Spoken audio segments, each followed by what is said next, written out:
Ассалаумағалейкум, қадірлі Казспорт телеарнасының көрермендері, сіздердің назарларыңызда көкпардан бірінші әлем чемпионаты. Бұл чемпионат Астана қаласының желкесінде орналасқан Қазанат атшабарында өтті. Ұлттық спортымыздан бүкіл елді өзіміздің назарымызға аудартып, Экспо 2017 халықаралық мамандандырылған көрмесінің аясында дүйім халықты жинап, дәл осылай чемпионат берген тұңғыш ел болып тарихта қалатынымыз түсінікті. Астана қаласында 22 градус күн жылы, 3 шақырым сағатына самал есіп тұр. Әрине, көкпарға нағыз қолайлы ауа райының бірі десек болады. Астананың Қазанат атшабарында дәл бүгін біз Өзбекстан Республикасының құрама көкпар командасын және Түркияның құрамасын күтетін боламыз. Дәл осы екі мемлекеттің арасындағы бәсекені тамашалаймыз. Әрине, тартысты бәсеке болады деп айту өте қиын.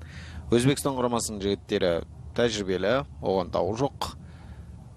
Аттары да ширақ қозғалады. Небір мықты жігіттері бар.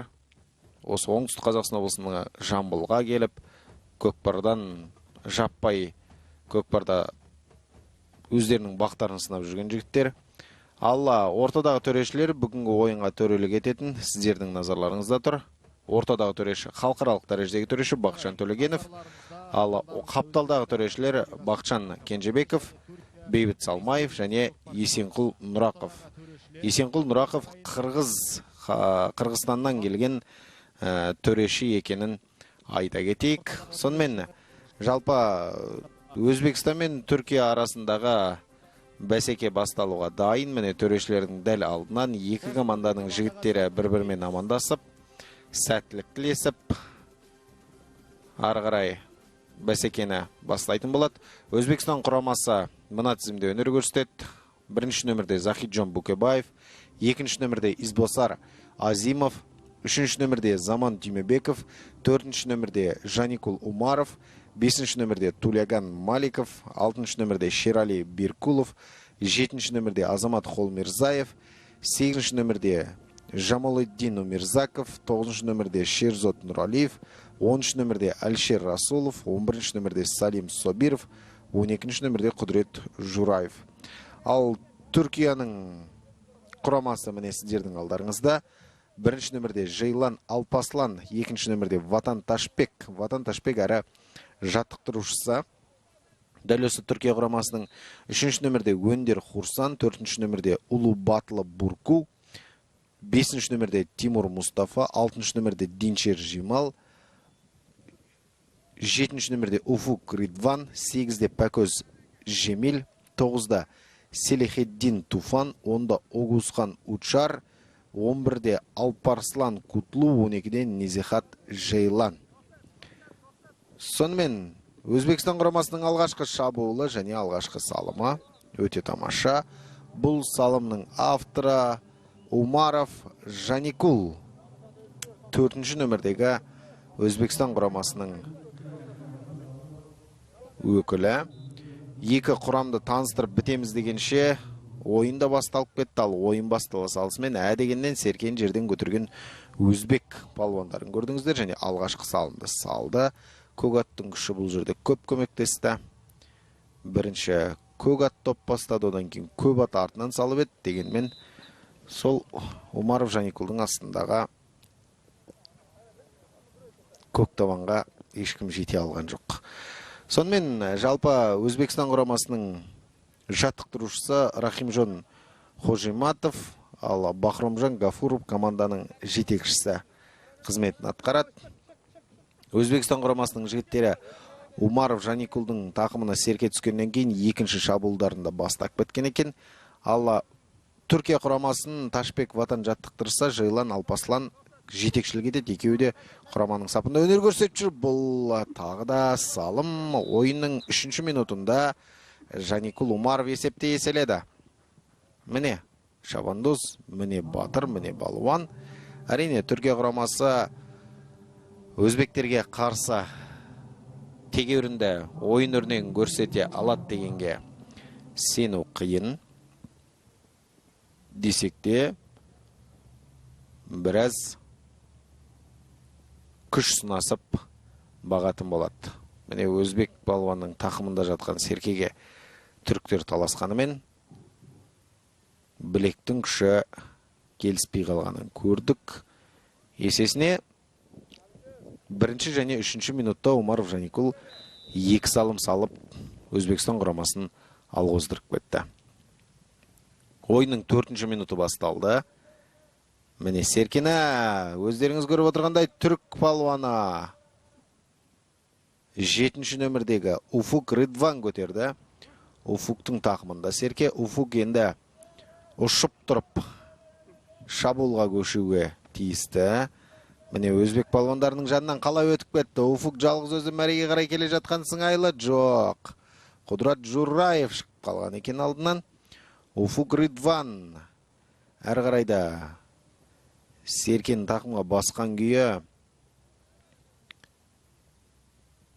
мәреге қарай шабуын тоқтатпау керек. Қараңыздаршы, аттың құйрығын түйіп қойып, ар шауып, бер шауып, әдемі келді және бұл салым болуға тиісті. Керемет. Уфук Ридван оп-оңай тастай салды.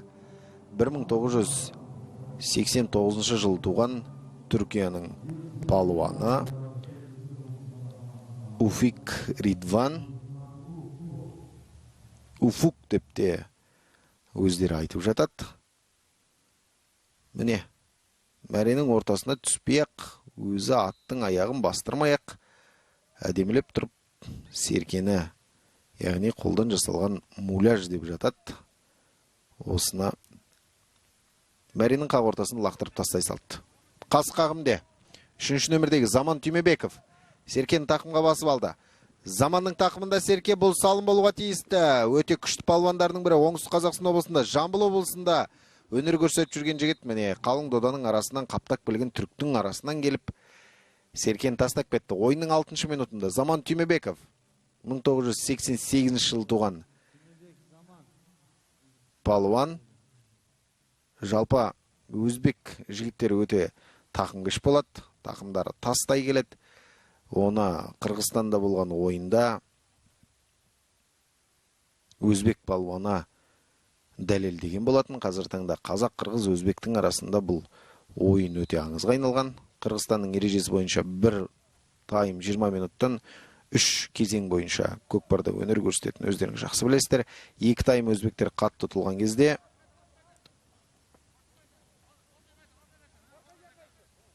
Құдырет есімді өзбек палуаны серкені тақымға басқанда 20 минут бойы отырып алған. Сонда 20 минут бойы қырғыз палуандар серкені өзбек палуанның тақымынан жұлып ала алмаған екен.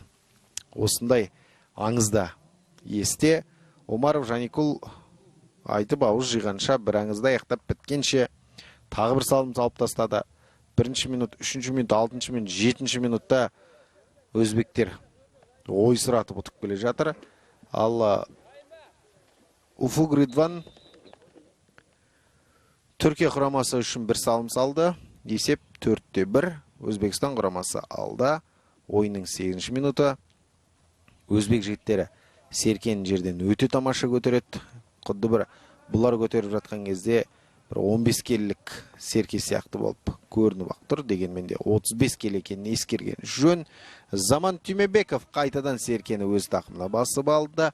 Заман мен Жаникул екеуі өте жанықыл ғой енді. Екеуі бір-біріне былайша айтқан кезде тандем ойыншылар, үйлесіп тұрады. Кезек-кезек, алма-кезек салым салуларының да себебі осы да. Қазір Заманның тақымында тұр серке. Түрік палуаны жабысып алған тақымдағы серкеге, бірақ Заманның да тақымы тастай екенін ескерген жөн. Қалыңнан шығуға мүмкіндік бар. Заман Түймебеков жеке дара шықты. Бірақ түрік палуандары атпен ойқастап алдына ары келет, бері келет. Заман Түймебеков осымен қалыңның ішінен келіп 2-ші салымын салды. Ойынның 9-ші минутында есепте еселеген Заман Түймебеков, қадірлі телекөрермен, үстіне салған Құран ермен, Қазақ ермен атының тақымға бастыда. Заман Түймебеков ойынның 9-ші минутында есепті 5-1-ге жеткізіп кетті. Өте тамаша. қалың доданың арасынан келіп салған Заман Түймебековтің бұл екінші салымы. Бұған дейін 6-шы минутта да бір салым дәл осылай салған. Салым көрсеткіші бойынша Жаникул Умаров 3 салым салды дәл осы ойында.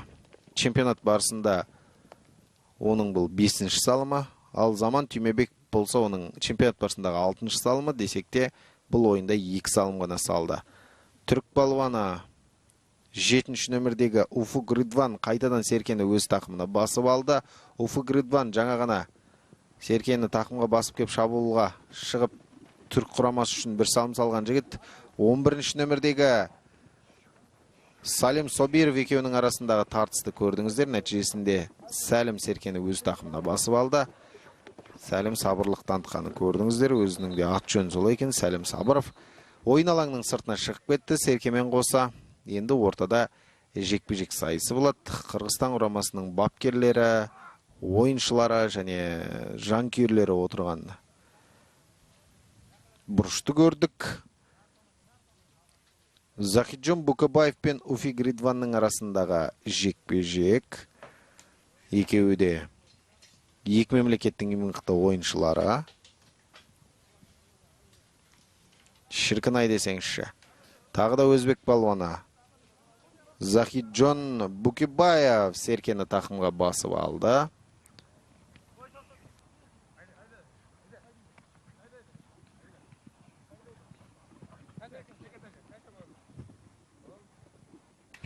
Вашему вниманию, уважаемые друзья, сборная Узбекистана против Турции. Все это проходит, как вы уже поняли, в рамках чемпионата мира по кокпару, который прошел на столичном ипподроме Казанат и собрал сильнейших кокпаршев из всех стран, которые культивируют в себя этот вид спорта. Мы видим сейчас, как узбекские кокпарше сумели забить гол в своем аре, тем самым добавить очки в свою копилку. Практически после первой игры представители узбекской команды в СМИ признались, что для них было тяжело на самом деле втянуться в эту игру. Ну, конечно же, играли они у себя на родине, как и любой народ на Центральной Азии, потому что именно, как вы знаете, кокпар объединяет наши культуры. Есть у нас общие древние корни. Так вот, всадники из Узбекистана, ну, как вы знаете, по международным правилам, тяжело на самом деле приехать со своими лошадьми. И приехав сюда, в Казахстан, всадники, когда опробовали казахских коней, признали, что для них они очень быстрые, очень жесткие, таким с характером. И тяжело было на самом деле им поначалу пристроиться друг к другу, имею в виду лошадей и всадников. Но, как вы видите, со временем из игры в игру узбекские кокпарши все-таки нашли свой путь к сердцам казахских лошадей. И сейчас, как вы видите, очень даже неплохо держится в седле. Ну, вот такая атака, она не совсем чистая, потому что видите, что Серке выскочил за пределы круга. И это означает, что будут они разыгрывать Серке снова в малом круге, который находится рядом с воротами узбекской сборной. Зрители на ипподроме Казанат на протяжении практически всех дней мы видели немало поклонников этой игры. Были там как и любители кокпара, которые постоянно следят за играми как в эфире телеканала Каспорт и вживую посещают эти игры, но и такие, для которых кокпар, возможно, стал открытием благодаря этому чемпионату мира, благодаря Экспо. Жаникул Умаров увеличивает еще более отрыв от турецкой сборной. Ну и наши почтенные аксакалы сейчас также, конечно же, сидят, наслаждаются игрой. Если, конечно, такие люди в таком преклонном возрасте приходят на игру, то они своим примером заряжают своих потомков. Эту игру нужно прививать с малых лет, и поэтому на самом деле приятно, когда с целыми семьями приходят и болеют за красивый кокпар.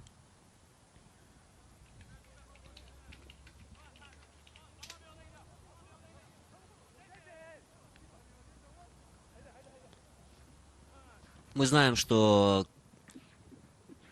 турецкие кокпарши хорошо играют в обороне, они умеют взять в плотное кольцо, в случае чего, но не всегда это у них получается. Ну вот как раз таки и иностранные гости, видно это невооруженным взглядом. На самом деле очень большую имиджевую рекламу сделал дебютный чемпионат мира по кокпару для Казахстана, потому что помимо представителей посольства, которые были здесь, ну, конечно, они делали немало материалов, пресс-релизов для своих стран. В первую очередь, конечно же, с результатами выступлений своих команд. Ну и условно взять, если сборную Кыргызстана, то там в самом деле приехала целая армия болельщиков. Ну а возвращаясь к игре, сейчас третий номер сборной Узбекистана Заман Туйменбеков передал своему коллеге по команде Тулягану Маликову серьке, и сейчас Маликову предстоит пробиться сквозь заслон турецких защитников. Да, попадает он точно в цель, и здесь второй номер сборной Турции Ватан Ташбек ничего не смог сделать, не успел он среагировать остро на выпад узбекских кокпарше, и Туляган Маликов, вы видите его на экранах, празднует свою победу. Ну, как назвать первый период противостояния узбекской и турецких команд? В самом деле, турецкая сборная здесь набирает, только-только набирает опыта. Ну и мы видели, как из игры в игру они набирают обороты. К примеру, было противостояние у них с монгольской сборной. Ну а монгольская команда, вы знаете, что она создана из воспитанников Илья Казахского.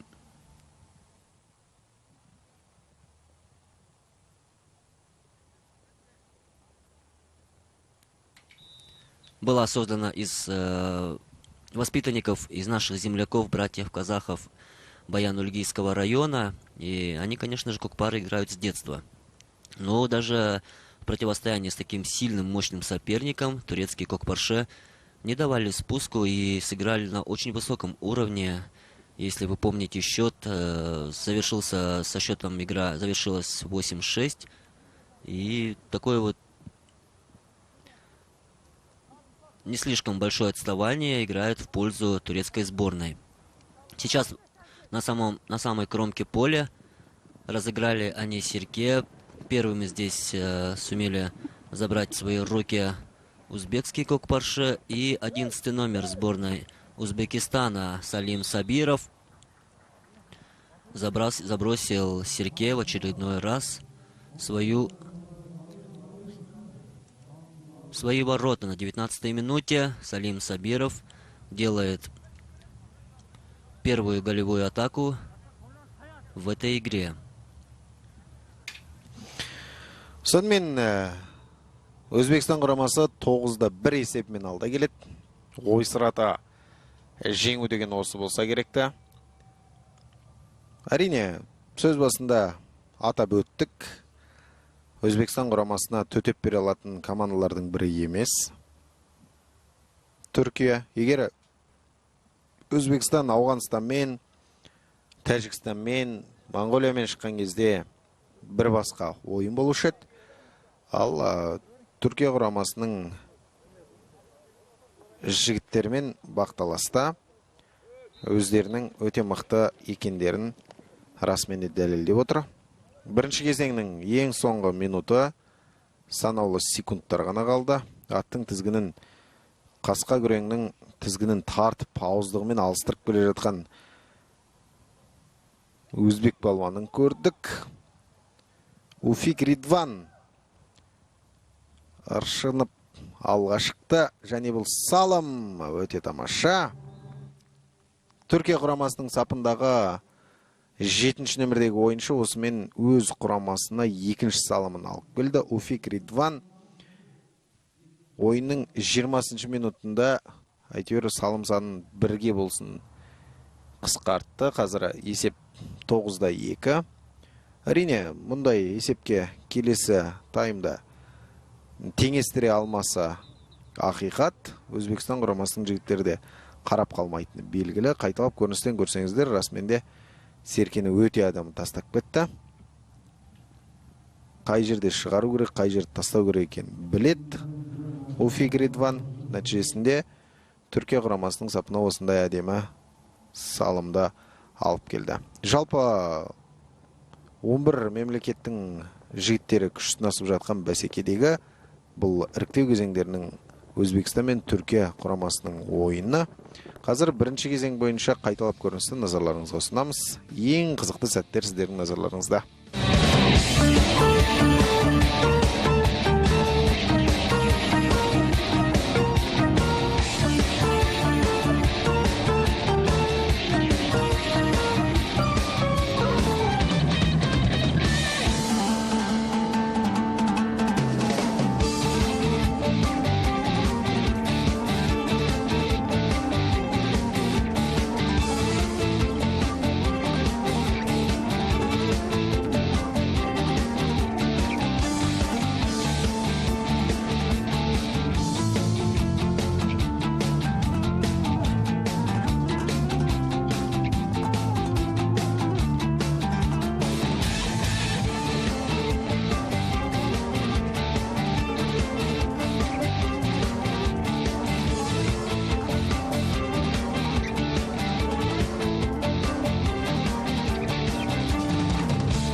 Сонымен қадірлі телегөрермен, енді ғана Казспорт телеарнасының эфиріне жақында ғана ағайын болса айта кетейік. Бұл көкпардан тұңғыш рет елордамыз Астана қаласында ұйымдастырылған әлем чемпионатының іріктеу кезеңдеріндегі ойындар. Өзбекстан құрамасы мен Түркия құрамасы қазір өзара бақ сынап жатыр. Өзбекстан жігіттері өте мықты ойын өрнегін көрсетіп жатқан айта кеткеніміз жөн. Избосор Азимов қазір Серкені алып алыстан аттың екпінімен Серке дәл мәренің ортасына дейін жетеді деп тастаған еді. Бірақ Ізбасардың бұл ойынан ештеңе де шыққан жоқ. Нәтижесінде Серке мәре сызығының жиегіне жетер-жетпес қалып қойды. Енді ортада мұндай кезде Серке тасталады да жалпы командалық талас болады. Ережеге сәйкес осы. Әзірге 9-2 есебімен Өзбекстан құрамасы оқ бойы озып кеткенін айтқанымыз жөн. Тамаша. Керемет салым. Бұл құрметті көрермен Букибаев Захиджон тағы бір салымға қол жеткізіп отырған. Осылайша 10-1-ге жеткізді есеп көрсеткішін. 10 салым салып тастау 21 минуттың ішінде. Ол әрине үлкен жетістік. Тиісінше қарсылас команданың да өте әлсіздігін білдірсе керекті. Енді біз Түркия құрамасын чемпионатта өнер көрсетуге лайықты команда емес деп айта алмаймыз. Көшпенділер ойындарында көкпарға өте қатты қызығушылық танытқан Түркия құрамасы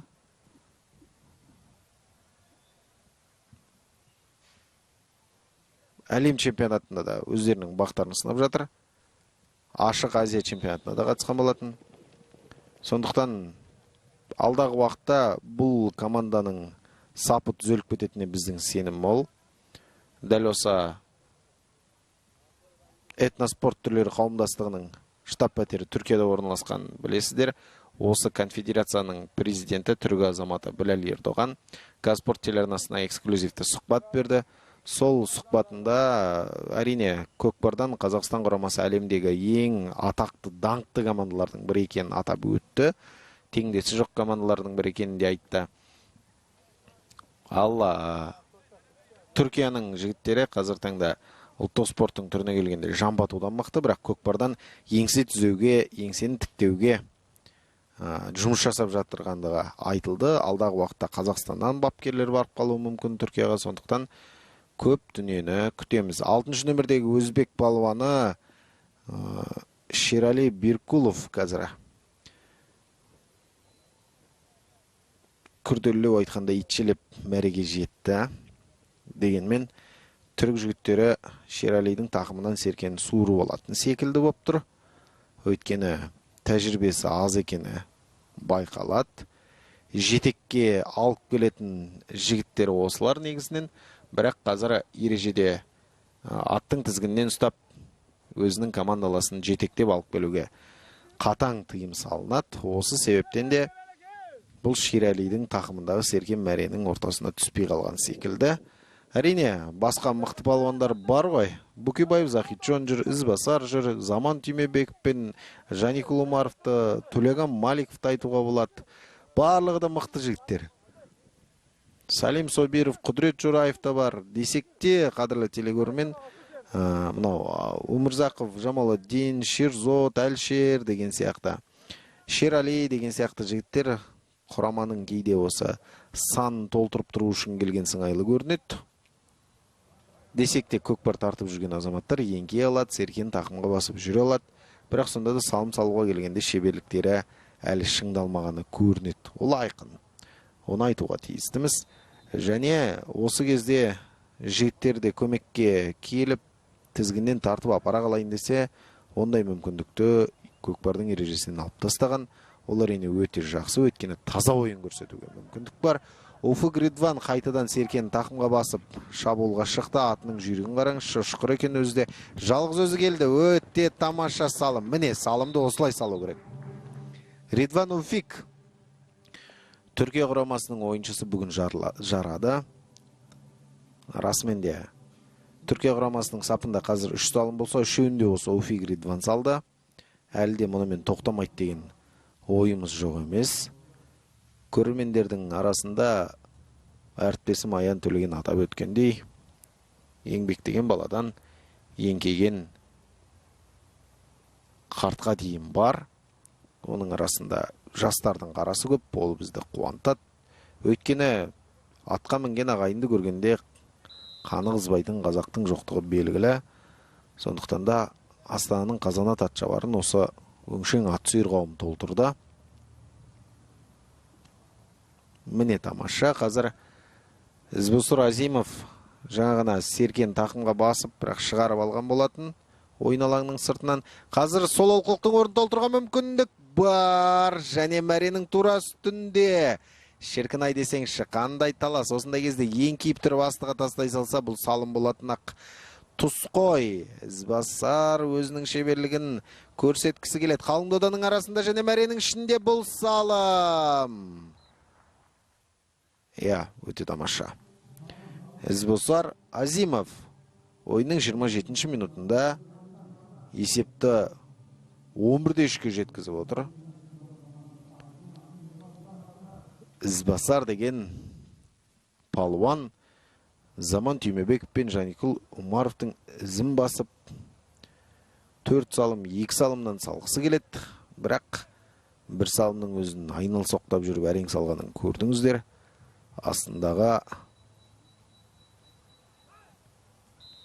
торы күрең күштілік қылды, әйтпесе бұл салымды да сала алмас еді. Кішеңбірде жатқан Серкеге Түркия құрамасы мен Өзбекстан құрамасының жігіттері таласып бастады. Еңкейістерінде мін жоқ. Белдері майысып тұрып, Серкеге бірден жете қалады өзбек балуандары. Міне қазір Жаникул Умаров осы бәсекенің ең мықты ойыншыларының бірі, ең көп салым салған жігіт десек артық айтпаймыз. Қазір Жаникул Умаров пен Уфик Ридван екеуі таласып келеді салым бойынша. Жаникулдың еншісінде 4 салым, Уфикте 3 салым. Қазір Уфик Жаникулдан Серкен тартып алып, осы олқылықтың орын толтырып теңестіргісі келіп еді. Алайда Серкені ойын алаңның сыртына шығарып алды. Енді ортада жекпе-жек сайысы болады. Бұл жекпе-жекке екі жақтың екі мықтысы шығатыны белгілі жайт. Және біз Захиджон Букибаевты көретін шығармыз Өзбекстан құрамасының сапынан, өйткені көбінесе жекпе-жектен өнер көрсететін осы палуан. Сіздердің назарларыңызда Өзбекстан құрамасының жанкүйерлері отыр. Есіне қояды. Сондықтан ойынға бола қам жеп отырған жайларын көрмейміз. Өйткені расменде өзбек палуандары ерекше өнер көрсетуде. Дәл осы Түркиямен болған ойында Уфик Ридванның тағы да тамаша тастаған сәті. Бұл салым саналуға тиіс сияқты, жекке тиіп жатқан жоқ. Бірақ төреші бұл салымды санар мекен, санамай мекен көрейік. Әрине жекке тиіп барып қайтадан ар жаққа жатты. Салым санаған жоқ. Бақытжан Төлеген салым санаған жоқ. Бұл Уфик Ридванның тамаша тастаған салымы еді. Негізі бұл Серке қайта айналып өзінің орнына түскен. Бір рет тиіп барды да, қараңыздар, түскен. Бірақ жекке тиіп кетті деді.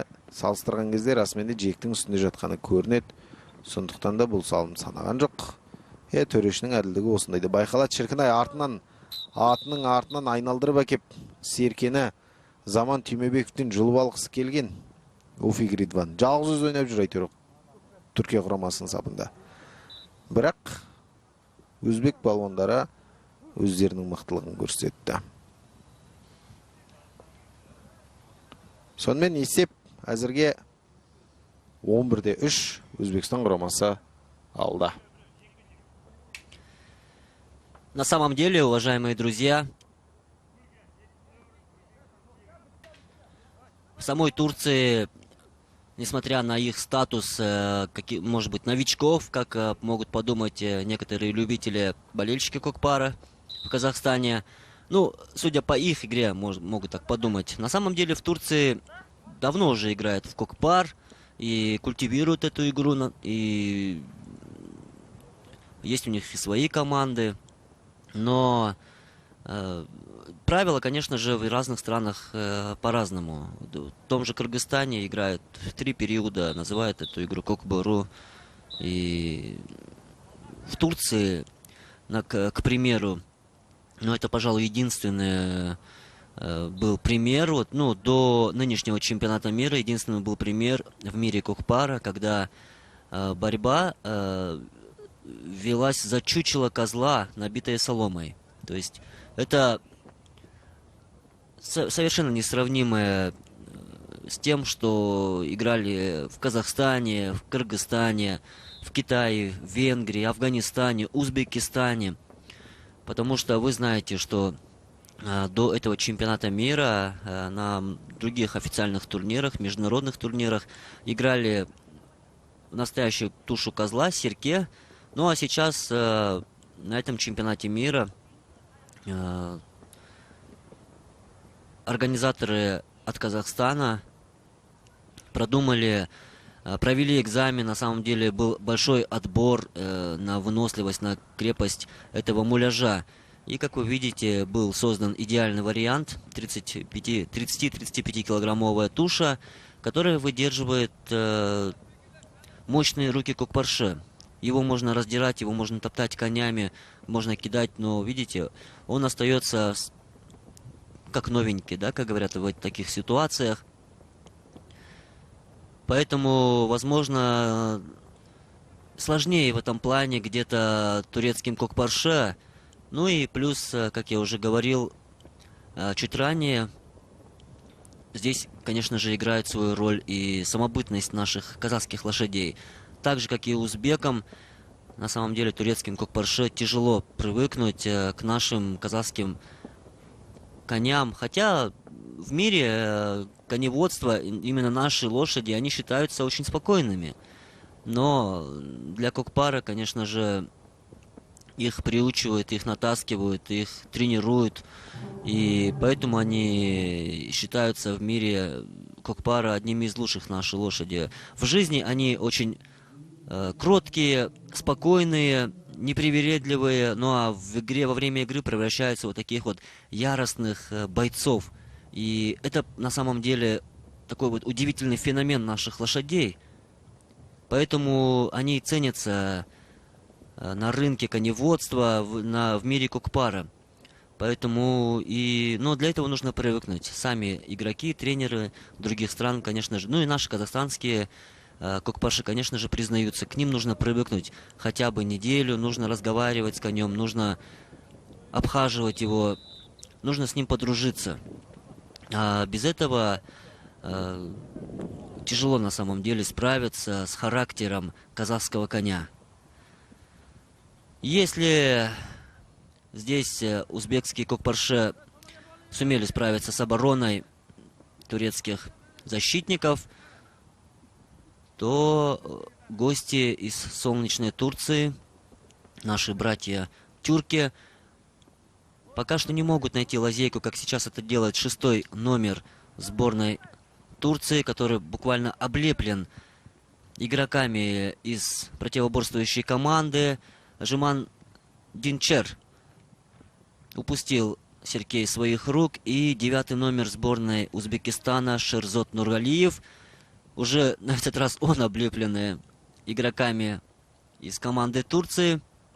Такой вот неспешной рысцой они всей дружной компанией проскочили, правда, мимо море.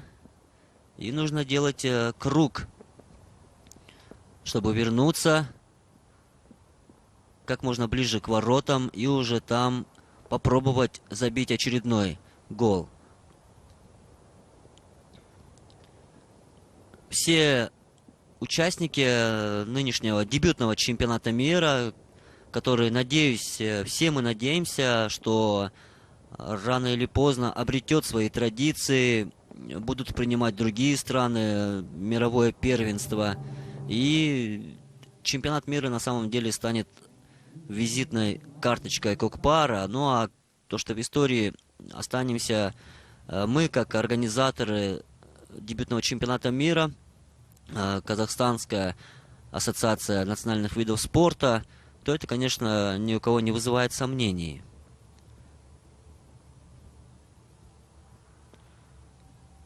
Ну, вот такие у нас вот болельщики, молодые, задорные ребята. Видно, что дети городские, и тем не менее, они тоже приходят сюда, они помнят о своих национальных корнях. Зов крови, как говорится, здесь позвал ребят. Им на самом деле видно, что не скучно на этой игре.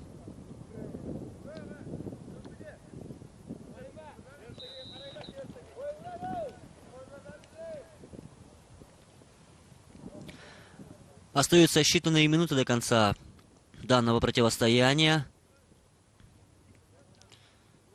Снова пытаются взять Серке свои крепкие жесткие руки Кокпарше.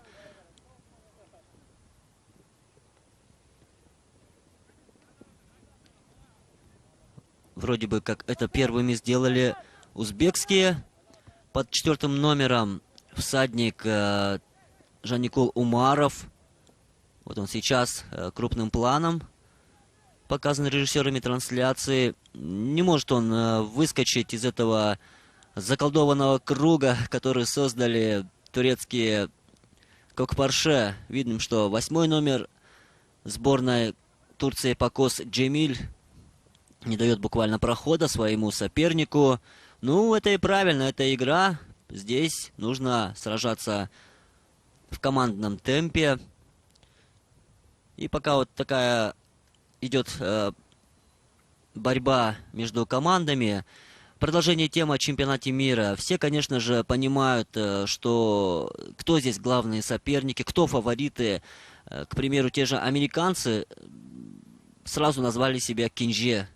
Ну, вы знаете, что в переводе с казахского это как, ну, младший в семье. И поэтому они сразу определили себе такую роль, потому что понимают, что впервые играют они Кокпар на таком высоком уровне, с такими командами высокого уровня, и поэтому у них очень мало шансов. Но зато у них появились большие шансы заработать себе репутацию, набраться опыта. Ну а что касается фаворитов турнира, то все жители, все болельщики, все телезрители телеканала Каспорт, конечно же, ожидают самого главного поединка. Его можно назвать даже таким своеобразным азиатское эль-классика между сборными Казахстана и сборной Кыргызстана. В самом деле, непримиримые соперники на поле Кокпара, они буквально в каждой игре, когда между собой встречаются, выкладываются по полной, и нередко обходится, конечно, и без драматизма. Бывает, что и в пылу игры случается всякое, но тем не менее игра между Казахстаном и Кыргызстаном — это всегда повышенное внимание. Ну, азиатская классика — это все равно, что противостояние между испанскими грандами Барселоной и Реалом. Вы представляете, какой это размах, но уже в пределах нашей национальной игры Кокпар.